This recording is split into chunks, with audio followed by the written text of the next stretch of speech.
Hoje nós vamos falar sobre a igreja de Filadélfia, que foi uma igreja fiel, até mesmo em meio à adversidade. Até mesmo em meio à adversidade. Então abra sua Bíblia, esteja acompanhando a leitura da palavra de Deus. Você que nos acompanha de casa, através da nossa live, abra sua Bíblia e permaneça com ela aberta. Os irmãos que estão aqui no templo, permaneçam com a palavra de Deus aberta durante toda a exposição do texto. Diz assim, irmãos, o texto sagrado: ao anjo da igreja em Filadélfia, escreve: essas coisas diz o santo, o verdadeiro, aquele que tem a chave de Davi, que abre e ninguém fechará, e que fecha e ninguém abrirá. Conheço as tuas obras. Eis que tenho posto diante de ti uma porta aberta, a qual ninguém pode fechar. Que tens pouca força, entretanto, guardaste a minha palavra e não negaste o meu nome. Eis, farei que alguns dos que são da sinagoga de Satanás, desses que a si mesmos se declaram judeus e não são, mas mentem, eis que os farei vir e prostrar-se aos teus pés e conhecer que eu te amei, porque guardaste a palavra da minha perseverança, também eu te guardarei na hora da provação, que há de vir sobre o mundo inteiro para experimentar os que habitam sobre a terra. Venho sem demora, conserva o que tens, para que ninguém tome a tua coroa. Ao vencedor, faloei coluna no santuário do meu Deus, e daí jamais sairá. Gravarei também sobre ele o nome do meu Deus, o nome da cidade do meu Deus, a nova Jerusalém, que desce do céu, vinda da parte do meu Deus, e o meu novo nome. Quem tem ouvidos, ouça o que o Espírito diz às igrejas. Feche seus olhos mais uma vez. Pai amado, nos prostramos diante do Senhor, Pai, porque nós não temos nenhuma outra esperança nessa noite, a não ser que o Senhor abra os céus e derrame sobre nós o teu Espírito. É a tua voz que nós desejamos e precisamos ouvir, Pai. Então, em nome de Jesus, fale conosco. Amém. Meu amado, das 7 igrejas que nós estamos estudando, apenas 2 receberam somente elogios de Jesus, sem nenhuma repreensão. Foi a igreja de Esmirna e essa igreja que nós estudaremos nessa noite, a igreja em Filadélfia. E é interessante que as 2 igrejas se destacam por sua fidelidade a Cristo, mesmo em meio a dias difíceis e de grande perseguição. Esse era o contexto dessas igrejas: perseguição por causa da fé, perseguição por causa do evangelho, mas essas igrejas se manteram fiéis. E a pergunta que nós iremos responder nessa noite, à luz desse texto, é a seguinte: como nós podemos ser uma igreja fiel, até mesmo nos dias de adversidade? Essa foi uma igreja fiel, mesmo nos dias de adversidade, permaneceu fiel. Como nós também podemos ser uma igreja fiel, mesmo nos dias difíceis e de perseguição? Vamos olhar para esse texto e extrair daqui algumas respostas. E a primeira resposta que eu quero extrair aqui para a nossa reflexão é que, para que possamos permanecer fiéis, mesmo em meio às adversidades, a gente precisa reconhecer a autoridade suprema do Senhor Jesus. Meu amado irmão, você pode ser fiel a Cristo, independente do que aconteça, porque o Senhor Jesus, Ele tem a autoridade suprema. Veja como Ele se apresenta para essa igreja. Versículo 7, vamos olhar somente o início do versículo. Ao anjo da igreja em Filadélfia escreve: essas coisas diz o santo, o verdadeiro. Querido irmão, observe aqui o artigo definido. O santo, Jesus se apresenta como o santo, o verdadeiro. Significa que Ele é o único santo, o único verdadeiro.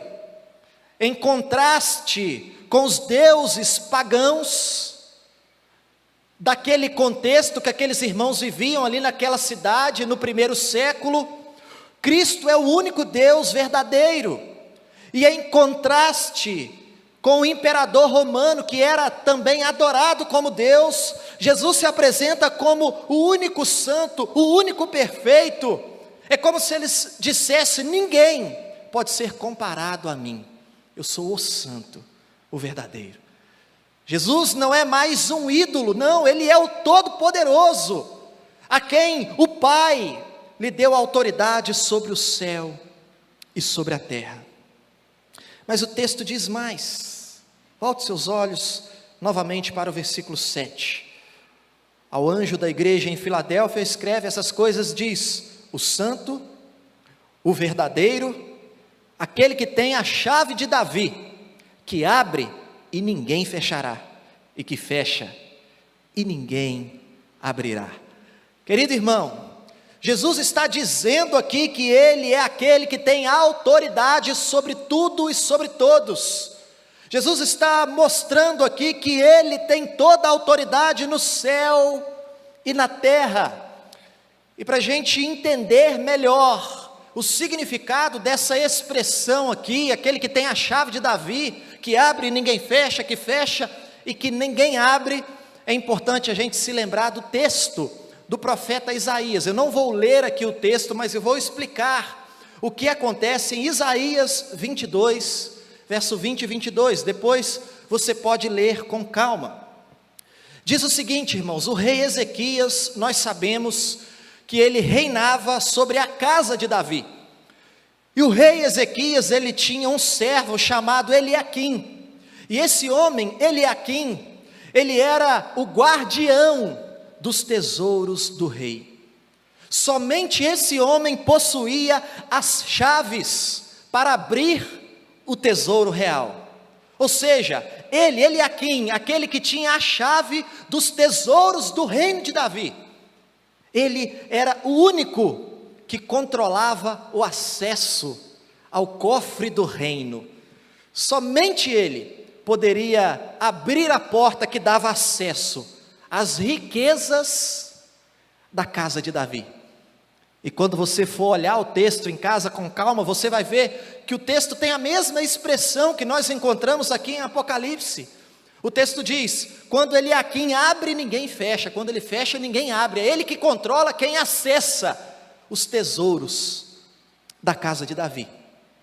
Sabe o que Jesus está dizendo aqui? Ele está declarando que Ele é o único que possui a chave dos tesouros dos céus. Querido irmão, o nosso Deus, o Senhor Jesus, Ele tem o controle, Ele tem o domínio absoluto de todo o universo. Ele é soberano sobre tudo e sobre todos, mas além disso, Ele tem a chave do reino dos céus, Ele tem a chave do seu próprio reino. É Cristo Jesus o acesso para a Jerusalém celestial. Meu amado irmão, você que me escuta da sua casa, ninguém, absolutamente ninguém, pode acessar os tesouros do céu, se não for por intermédio de Cristo Jesus. Se Ele abrir a porta, ninguém fecha, mas se Ele fechar, ninguém abre. Ninguém passa pelas portas da vida eterna, a não ser por intermédio daquele que tem as chaves na sua mão, o Senhor Jesus. Foi Ele mesmo quem disse: eu sou o caminho, o único. Eu sou a verdade, a única eu sou a vida, ninguém vem ao Pai a não ser por mim. E o versículo 8 continua e vai nos dando mais entendimento sobre o que o Senhor Jesus está dizendo aqui. Veja comigo o início do versículo 8. Conheço as tuas obras, eis que tenho posto diante de ti uma porta aberta, a qual ninguém poderá fechar. Querido irmão, veja bem, o Senhor Jesus, Ele conhece profundamente aquela igreja. Da mesma maneira que Ele falou com as outras igrejas, Ele está falando com a igreja em Filadélfia. Eu conheço as suas obras. Jesus está dizendo assim: eu conheço tudo que vocês fazem.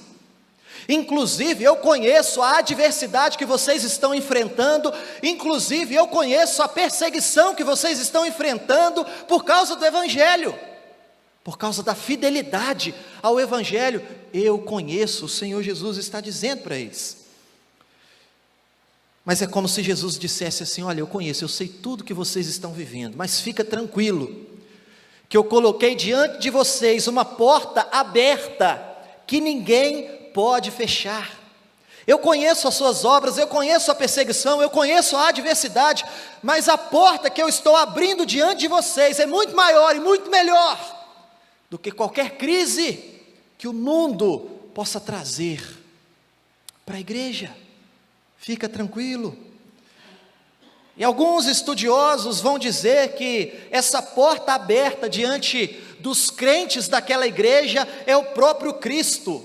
É o próprio Cristo que é a porta que dá acesso à presença de Deus. E Jesus lá em João capítulo 10, ele disse: eu sou a porta. É como se Jesus estivesse dizendo para essa igreja: olha, eu estou abrindo a porta dos tesouros dos céus para vocês, e ninguém pode fechar essa porta. É como se Jesus estivesse dizendo: olha, agora vocês têm acesso à presença eterna de Deus. Eu sou a porta, eu sou o caminho, eu tenho a chave, eu abri, e se eu abrir, ninguém pode fechar. Mas os estudiosos, os comentaristas bíblicos dizem ainda que essa porta aberta é uma referência também à oportunidade missionária. A porta da oportunidade missionária que Cristo está abrindo para aquela igreja. Uma coisa curiosa sobre a cidade de Filadélfia, e é interessante, irmãos, que Jesus ele contextualiza a sua mensagem. Tudo que ele fala tem a ver com o contexto, com o contexto em que vivem os seus ouvintes. E a cidade de Filadélfia era uma cidade de fronteira, era uma cidade que ficava em um lugar estratégico, era o caminho do correio imperial, era um caminho que dava acesso a vários lugares importantes. E essa cidade foi construída nesse lugar estratégico, exatamente porque ela foi fundada para ser uma cidade missionária da cultura grega para os povos bárbaros. O propósito dessa cidade era esse: ser uma cidade missionária, divulgar a cultura grega para os outros povos. Mas aí Jesus está dizendo para eles o seguinte: olha, o propósito da cidade é esse, mas o propósito que eu tenho para vocês é outro propósito. A porta que eu estou abrindo para vocês e que ninguém pode fechar é outra, não é essa. Eu não quero que vocês sejam proclamadores da cultura grega entre os outros povos. O propósito que eu tenho para vocês é que vocês sejam proclamadores da cultura do reino de Deus. O propósito que eu tenho para vocês é que vocês sejam proclamadores do Evangelho, que é o poder de Deus para a salvação de todo aquele que crê. E nesse sentido, meus amados irmãos, todos nós temos essa responsabilidade de anunciar o Evangelho do reino. Querido irmão, a porta da salvação está aberta. A porta está aberta para que possamos acessar os tesouros dos céus. Todavia, essa porta não vai ficar aberta para sempre. E quando Cristo fechar, ninguém poderá abrir. Portanto, querido irmão, você que me escuta, se você não crer no Senhor Jesus, se você ainda não acessou a vida eterna por intermédio de Cristo Jesus, não perca mais essa oportunidade que Deus está te dando. Arrependa-se dos seus pecados, creia no Senhor Jesus e saia daqui com a plena convicção de que não há nenhuma condenação para aqueles que estão em Cristo Jesus, porque foram lavados e remidos pelo sangue do Cordeiro. Agora, se você disser para mim, pastor, eu já creio em Jesus, eu tenho certeza da salvação, eu já acessei essa porta, então, querido irmão, não perca nenhuma oportunidade de proclamar o Evangelho para que outras pessoas também creiam e sejam salvas, enquanto a porta está aberta. Meu amado, com toda certeza, a porta aberta da oportunidade missionária é uma das coisas que Jesus está ensinando para essa igreja, está ensinando para mim e para você nessa noite. Mas eu quero dizer mais, quero dizer algo para você, meu irmão. A nossa vida é cheia de altos e baixos. Os irmãos aqui estavam vivendo dias difíceis. Teve um dia que eu ministrei uma palavra em um sepultamento, no período da tarde à noite, eu ministrei uma palavra em um aniversário, na comemoração de um aniversário. A nossa vida é assim. No mesmo dia você pode se sentir muito feliz e depois receber uma notícia e ficar muito triste. Tem dia que você está muito animado, tem dia que você está muito desanimado. Tem dia que você está muito bem com Deus, tem dia que você não está tão bem assim. A nossa vida é assim, irmãos, cheias de incertezas. Mas eu e você podemos ter uma certeza. E eu quero que você saia daqui nessa noite com uma certeza. Se você crê no Senhor Jesus e é fiel ao Senhor Jesus, tenha a certeza de que a porta que Ele abriu para a sua vida, ninguém pode fechar. Tenha a certeza, querido irmão, que os propósitos que Deus tem sobre a sua vida vão se cumprir, todos eles, e ninguém será capaz de impedir que eles se cumpram, porque Ele é Deus, e Ele tem autoridade suprema sobre todas as coisas. Jó chegou nessa conclusão, quando ele disse assim: bem sei que tudo podes, e nenhum dos seus planos, nenhum dos seus propósitos podem ser frustrados. Os planos de Deus para mim e para você jamais podem ser frustrados, porque Ele é Deus. Querido irmão, seja fiel a Cristo, mesmo nos dias difíceis. Continue confiando em Cristo, porque Ele sabe o que faz. É Ele que abre porta, é Ele que fecha portas. É Ele quem conduz a nossa vida e a história da humanidade conforme a sua boa vontade. Seja fiel a Ele e somente a Ele, porque Ele é o único que tem autoridade sobre tudo e sobre todos. Portanto, para permanecer fiel nos dias de adversidade, lembre-se disso. Ele é o Deus que tem autoridade suprema. Ele abre portas, Ele fecha portas e Ele nos ama com amor de Pai. Mas em segundo lugar, querido irmão, guarde a palavra de Deus e não negue a Cristo. Obediência, meus amados. Vamos olhar aqui a continuação do versículo 8. Vou ler todo o versículo. Conheço as tuas obras. Eis que tenho posto diante de ti uma porta aberta, a qual ninguém pode fechar. Que tens pouca força, entretanto, guardaste a minha palavra e não negaste o meu nome. O texto está dizendo que a igreja de Filadélfia tem pouca força. Talvez seja pelo fato de que era uma igreja pequena. Talvez seja pelo fato de que era uma igreja formada por crentes pobres e escravos. Talvez seja pelo fato de que a igreja de Filadélfia não era uma igreja que tinha grande influência política e social naquela cidade. Mas, querido irmão, essa igreja tinha algo muito precioso. Era uma igreja fiel a Jesus. O texto diz: guardava a palavra de Cristo e não negava o teu nome. Amado irmão, ser fiel a Jesus não é vir à igreja todo domingo. Ser fiel a Jesus não é usar um tipo específico de roupa.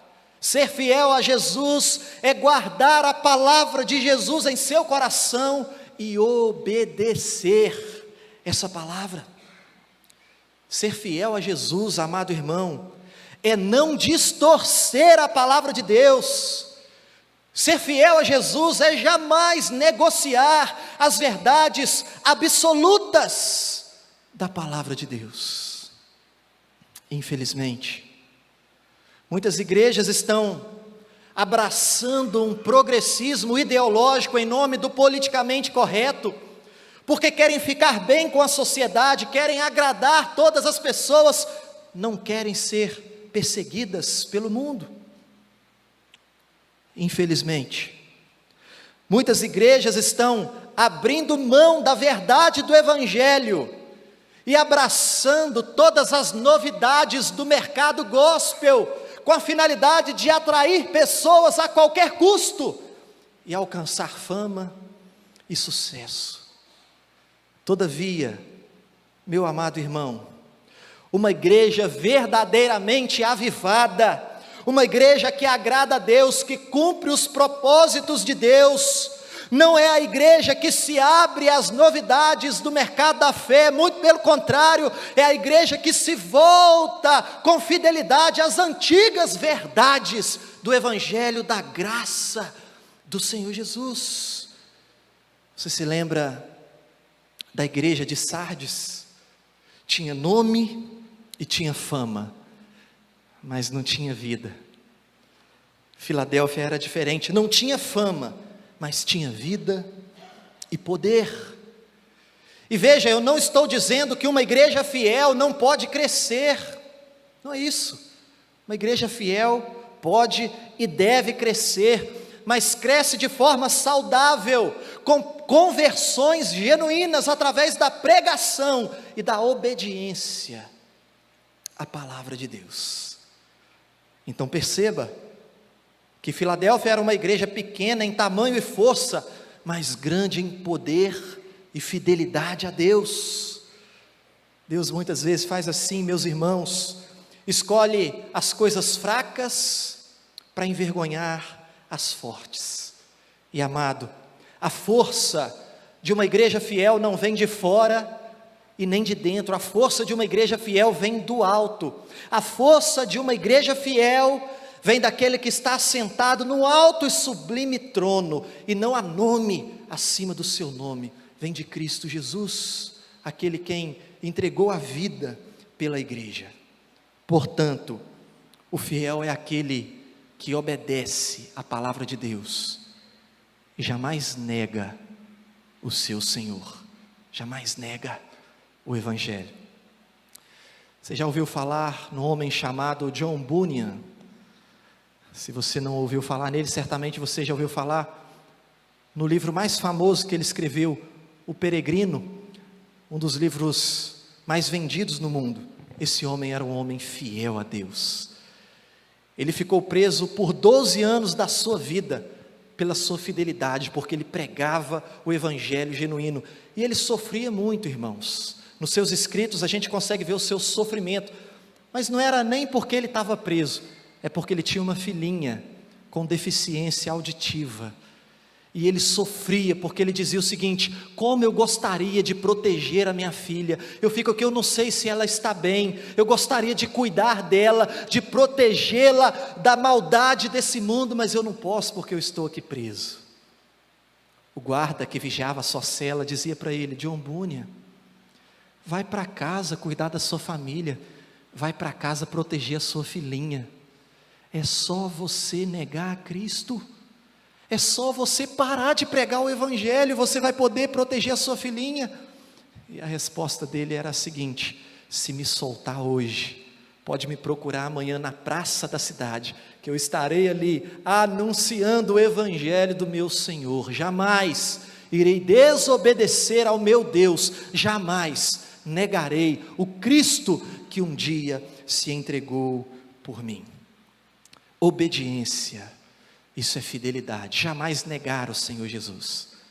Agora veja algo interessante, no versículo 9, o texto diz assim: eis farei que alguns dos que são da sinagoga de Satanás, desses que a si mesmos se declaram judeus e não são, mas mentem, eis que os farei vir e prostrar-se aos teus pés e conhecer que eu te amei. Esse termo, sinagoga de Satanás, nós já conhecemos, porque já foi citado por Jesus em outra carta. É uma referência aqui, meus irmãos, aos judeus, que na verdade não eram verdadeiros judeus. Eles não trabalhavam para o reino de Deus, mas eram um grupo de homens que trabalhavam pelos interesses de Satanás, por isso sinagoga de Satanás. Eles mentiam sobre os cristãos, eles perseguiam os cristãos, eles denunciavam os cristãos ao Império Romano, eles tinham muita da responsabilidade pela prisão e a perseguição dos verdadeiros crentes naquela cidade. E aí olha o que Jesus está dizendo aqui. Jesus está dizendo claro, que não é a igreja que vai se dobrar ao judaísmo, ou seja, não é a igreja que vai se dobrar a quem está perseguindo a igreja, não é a igreja que vai falar assim, tudo bem, a gente vai negar a Cristo, a gente vai parar de pregar o Evangelho, não é isso. Eles é que irão reconhecer que a igreja é o povo de Deus, e que Cristo Jesus ama a sua igreja. É isso que Jesus está deixando claro aqui, irmãos. Aqueles que nos perseguem vão um dia reconhecer. Alguns irão reconhecer nessa vida, outros irão reconhecer no dia do juízo final. Eles vão olhar e vão dizer assim: de fato, esse povo que a gente perseguia é o povo do único e verdadeiro Deus, e Cristo Jesus os ama de fato e de verdade. Meu amado irmão, seja fiel a Cristo, jamais negue o nome de Cristo, porque todo joelho se dobrará e toda língua confessará um dia que Ele é o Senhor, e todos irão reconhecer que nós estávamos certos, que nós somos o povo que foi amado por Deus, o único povo que servia ao Deus verdadeiro. Mas em terceiro lugar, para que você consiga ser fiel, mesmo em meio às adversidades, você precisa descansar em Deus.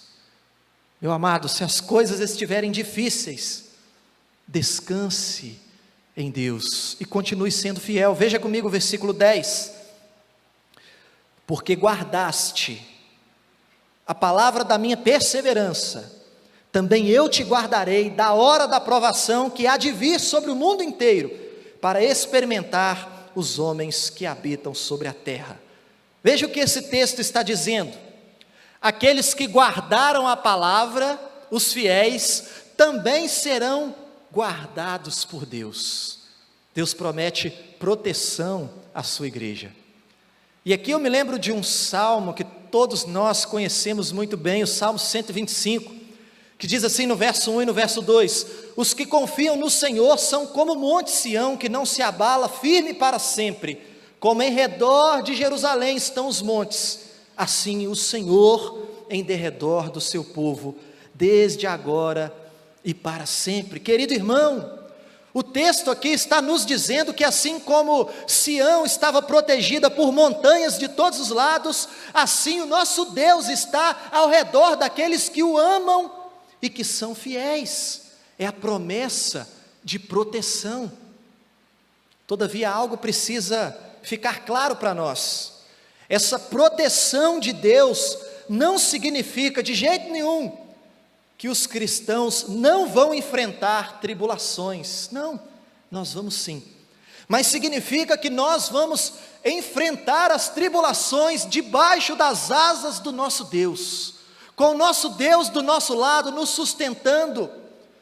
O texto está dizendo o seguinte para a igreja fiel, para aqueles que guardam a palavra de Jesus, está dizendo o seguinte: olha, não tenham medo do futuro, não tenha medo da tribulação que você está enfrentando hoje, nem das tribulações que ainda irão acontecer da sua vida.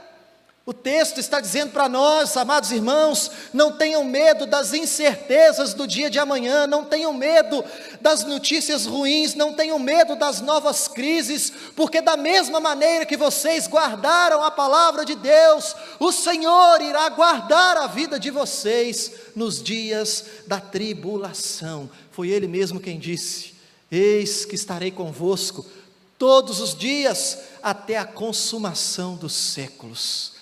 Sabe o que isso significa, meus amados irmãos? Significa que, se amanhã um problema se levantar diante de nós, o nosso Deus estará conosco para solucionar esse problema. Mas se o dia de amanhã nos trouxer uma cruz pesada para carregar, o nosso Deus estará conosco e nos dará a graça que nós precisamos para carregá-la.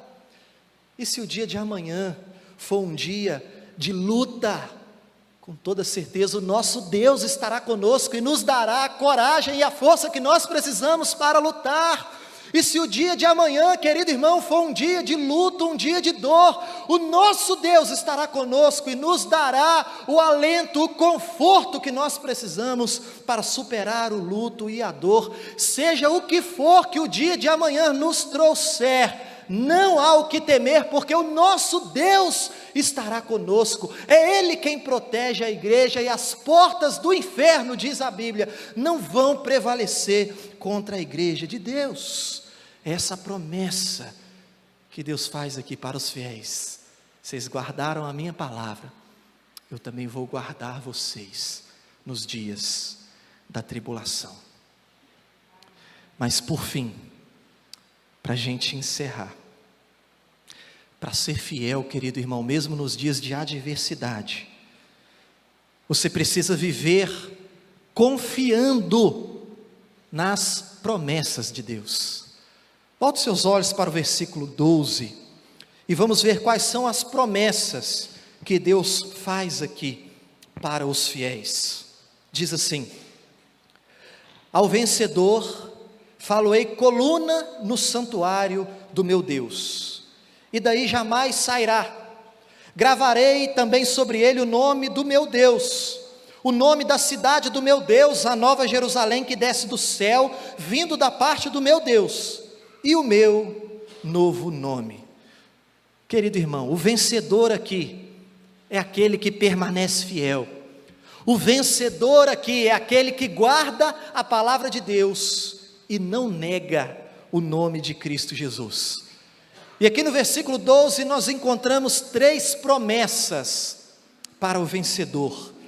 A primeira promessa está aí, falo-ei coluna no santuário do meu Deus. Para a gente entender isso aqui, a gente precisa se lembrar de outro fato importante com relação à cidade de Filadélfia.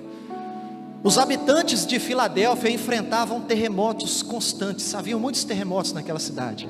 As casas ficavam rachadas, enfim, não tinha estabilidade, e por conta disso, muitos habitantes saíam da cidade e iam viver fora da cidade, em tendas, com medo dos tremores. E a coluna, meus irmãos, é símbolo de estabilidade, de firmeza. Então quando Jesus diz assim, falo-ei coluna no santuário do meu Deus, Ele está dizendo o seguinte: na eternidade, nenhum terremoto vai trazer medo para vocês, e ninguém vai precisar sair da Jerusalém celestial, porque vocês serão como uma coluna firme no santuário do meu Deus. E o texto continua, o texto diz assim, essa é a segunda promessa. Na sequência o texto diz, e daí jamais sairá. Ou seja, irmãos, o vencedor será como uma coluna no santuário de Deus, e jamais será removido desse lugar. Significa, meu amado irmão, que ele tem um lugar eterno e fixo na presença de Deus e na adoração a Deus. A promessa aqui, meu amado irmão, é de estabilidade e segurança por toda a eternidade. Uma coluna no santuário do meu Deus, e daí jamais sairá. É segurança pelos séculos dos séculos. Mas o texto continua, e a terceira promessa aqui é a seguinte: gravarei também sobre ele o nome do meu Deus, o nome da cidade do meu Deus, a nova Jerusalém que desce do céu, vindo da parte do meu Deus, e o meu novo nome. São 3 nomes especiais aqui, que o fiel vai receber. Primeiro, o nome de Deus. O vencedor, aquele que permanece fiel, vai receber o nome de Deus. Ou seja, é propriedade exclusiva de Deus, por toda a eternidade, pertence a Deus, tem o nome da família de Deus. O segundo é o nome da nova Jerusalém, que é a cidade de Deus, é uma referência aqui, meus amados irmãos, a presença permanente de Deus. Nós viveremos por toda a eternidade desfrutando da presença gloriosa daquele que criou os céus e a terra, é uma certeza que Ele está nos dando. E o terceiro nome, é o nome de Cristo Jesus, que significa o acesso aos privilégios da salvação em Cristo Jesus. É Ele que tem a chave nas mãos, é Ele quem abre a porta. Então o nome de Cristo significa que você tem as credenciais para acessar todas as bênçãos espirituais nas regiões celestiais. Sabe qual que é o resumo, irmãos, dessa promessa que Deus faz para a igreja em Filadélfia? Ele está dizendo o seguinte: olha, em contraste com as incertezas, os medos, as adversidades, as instabilidades dessa vida, vocês vão viver com segurança por toda a eternidade, na presença de Deus, onde não haverá mais medo, nem dor, nem sofrimento, nem injustiças e nem lágrimas. E quando que isso vai acontecer, irmãos? Na volta do Senhor Jesus. Volte seus olhos para o versículo 11. Venho o que, irmãos? Venho sem demora. Conserva o que tens, para que ninguém tome a tua coroa. Sabe o que Jesus está dizendo aqui? Olha, a qualquer momento eu vou chegar. E querido irmão, quando Cristo chegar vai ser maravilhoso, porque nós teremos acesso a todas essas promessas aqui. É claro que para alguns vai ser um dia terrível, mas para os fiéis vai ser um dia maravilhoso. C.S. Lewis, que escreveu as Crônicas de Nárnia, ele escreveu algo muito interessante. Quantos aqui conhecem as Crônicas de Nárnia? Já viram filme ou algo do tipo? Todo mundo sabe, né, que o leão chamado Aslan representa ali Jesus. Olha o que C.S. Lewis escreveu sobre a volta de Jesus, e aqui ele chama de Aslan. Ele disse assim: o mal será bem quando Aslan chegar, ao seu rugido a dor fugirá, nos seus dentes o inverno morrerá, na sua juba a flor há de voltar. Esse dia vai ser um dia sublime e glorioso para todos aqueles que guardaram a palavra de Deus e não negaram o nome de Cristo. Mas até esse dia chegar, o que a gente precisa fazer, irmãos? Olha o que Jesus diz no versículo 11: venho sem demora, conserva o que tens, para que ninguém tome a sua coroa. Jesus pede fidelidade. Essa é uma igreja fiel, e Jesus está dizendo: olha, conserva o que vocês têm, aguenta só mais um pouquinho, continue guardando a palavra de Deus, jamais negue o meu nome, independente da perseguição, da adversidade, seja o que for, aguenta mais um pouquinho, porque eu estou voltando, e quando eu chegar, vai ser o início das bodas do Cordeiro. Quando eu chegar, vocês vão desfrutar da plenitude da alegria, da consumação da glorificação, de uma alegria indizível, onde de tudo que o homem já pensou ou sonhou, com toda certeza, é infinitamente mais. E ele termina dizendo: quem tem ouvidos, ouça o que o Espírito diz às igrejas.